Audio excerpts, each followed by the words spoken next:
Au nom du Père et du Fils et du Saint-Esprit, Amen.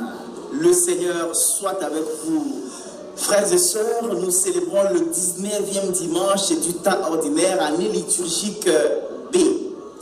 Les textes qui nous sont proposés à méditation nous parlent de la nourriture que Dieu nous donne pour l'imiter. Dieu nous donne sa nourriture pour que nous puissions l'imiter. Dans la première lecture tirée du premier livre des rois au chapitre 19, versets 4 à 8, le prophète Élie, il est en fuite, il fuit la colère de la reine Jézabel, il va vers le mont Horeb, la montagne du Seigneur. Et le Seigneur le nourrit de son pain. Il envoie un ange pour lui donner des galettes.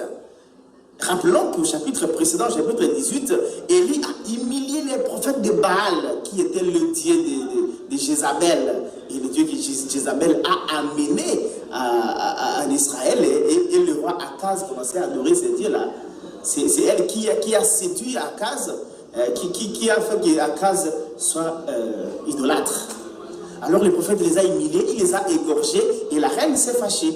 La reine et le roi ont volé au prophète. Alors le prophète est en fuite vers le mont Horeb, qui est aussi le mont Sinaï, qui se trouve actuellement dans le nord-est de l'Égypte.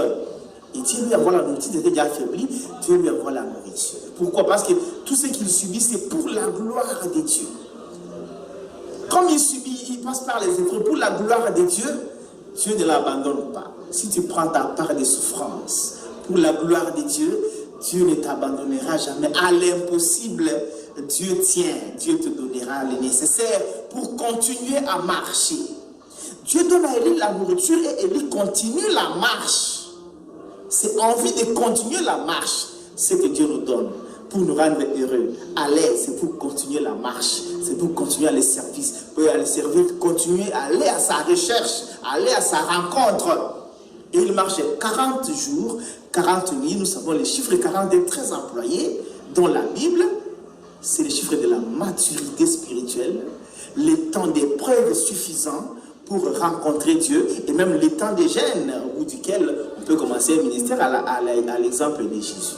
Donc 40, c'est le chiffre de la maturité, le chiffre d'épreuve suffisant, le chiffre suffisant pour rencontrer Dieu.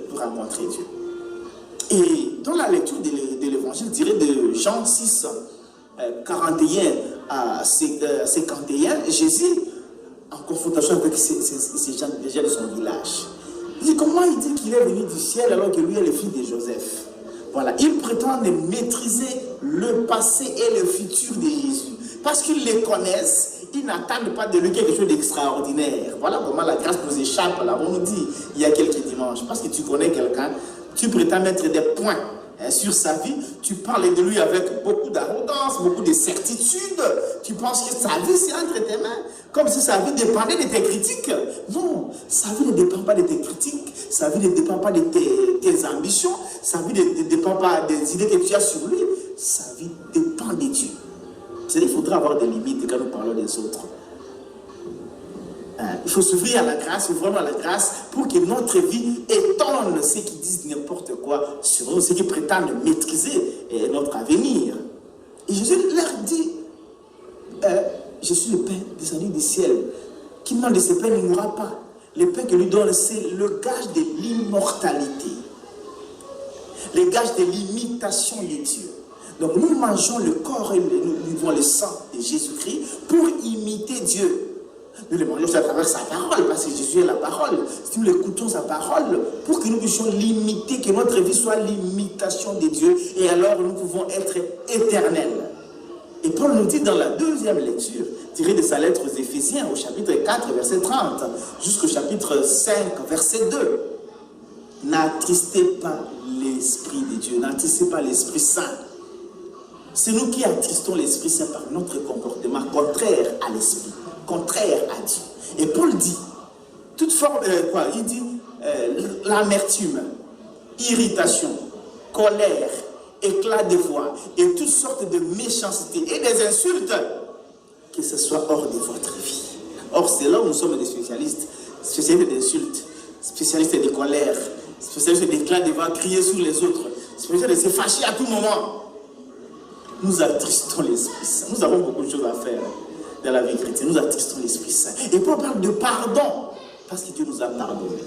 Mais c'est triste et regrettable et même honteux de voir que nous, chrétiens, aujourd'hui, nous faisons la compétition des rancines. On va voir. Il va voir. Je ne pardonne pas. Il doit sentir. Et on fait la compétition des rancines pour voir qui va céder avant l'autre. Qui va parler à l'autre avant l'autre. On est en train de compétir dans le mal. Que le Seigneur nous aide à savoir pardonner. Nous sommes nombreux, nous n'avons pas encore pardonné. Nous avons des rancines dans notre cœur, mais c'est nous qui allons à l'église, c'est nous qui communions, c'est nous qui prêchons. On n'a pas pardonné, on a des problèmes. Nous avons un cœur infecté. Et le Seigneur nous purifie. Pour que nous puissions l'imiter. Et faisons l'effort d'imiter Dieu, parce que nous écoutons sa parole, parce que nous mangeons le corps et nous buvons le sang de Jésus-Christ. Quand c'est dimanche, le Seigneur nous aide à savoir l'imiter réellement. Par un amour sans partage, par un pardon sans compter, par la paix, la relation, la charité. Bon dimanche à toutes et à tous. Et c'est dimanche, 11 août, nous célébrons notre 11e anniversaire de sacerdoce. Alors si vous voulez rester encore un peu de place dans vos cœurs, n'oubliez pas de prier pour nous. Abbé Germain, Jérôme, au Santo, encore. Je compte beaucoup sur vos prières en ce dimanche. Que Dieu Tout-Puissant vous bénisse et vous garde, le Père, le Fils et le Saint-Esprit. Amen.